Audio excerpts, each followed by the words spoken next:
Self-development. Lee TV. Best time to drink a cup of coffee, 10:30 a.m. The best time to drink a cup of coffee to get your daily hit of caffeine is between 9:30 a.m. and 11:30 a.m., according to neuroscientists.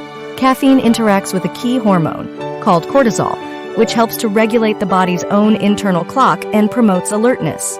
It may seem that a cup of strong coffee first thing in the morning is the best way to get yourself going, but in fact, waiting until later may be better. Scientists have worked out that the best time to get a daily hit of caffeine is on average between 9:30 a.m. and 11:30 a.m. This is due to the way caffeine interacts with a key hormone called cortisol, which helps to regulate the body's own internal clock and promotes alertness. Cortisol levels are naturally high shortly after waking up and can remain high for up to an hour afterwards, with the average peak being between 8 a.m. and 9 a.m.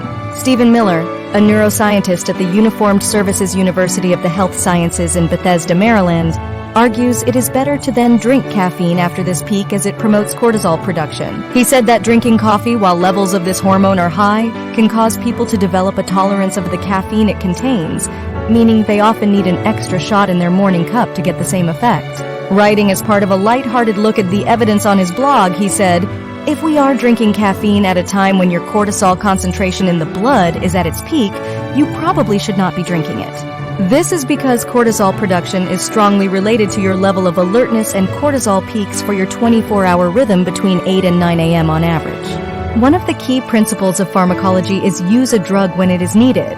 Otherwise, we can develop tolerance to a drug administered at the same dose. In other words, the same cup of morning coffee will become less effective, and this is probably why I need a shot of espresso in mine now. Mr. Miller, a neuroscience PhD student, wrote the advice after examining the evidence for how cortisol changes through the day. Cortisol, which is produced in high levels in times of stress, helps to convert stores of energy into the sugar glucose so that it can be used by the body's cells. A burst of energy release in the morning leads to increased alertness, but also increases feelings of hunger. Scientists have also found that cortisol is also responsible for synchronizing the internal daily rhythms that operate in the body. Several studies have shown that cortisol levels increase rapidly shortly after waking and can stay elevated for up to an hour afterwards. Other scientists have found that drinking coffee in the afternoon can help to offset lapses in attention that occur after a large lunch. Recent surveys have also revealed that scientists are the heaviest coffee drinkers of all professions, closely followed by those who work in marketing and PR. Editors and writers come in fourth place behind those working in education, while doctors and healthcare workers feature further down the list.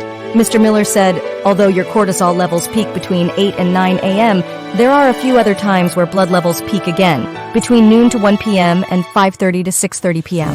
In the morning, then, your coffee will probably be the most effective if you enjoy it between 9:30 a.m. and 11:30 a.m., when your cortisol levels are dropping before the next spike. However, the exact time of when to drink that morning cup of coffee will vary from person to person depending on their cortisol cycle and the time when they normally get up in the morning. Early risers may find their ideal time is earlier than those who get to enjoy a lie-in. The Telegraph by Richard Gray and Richard Gray.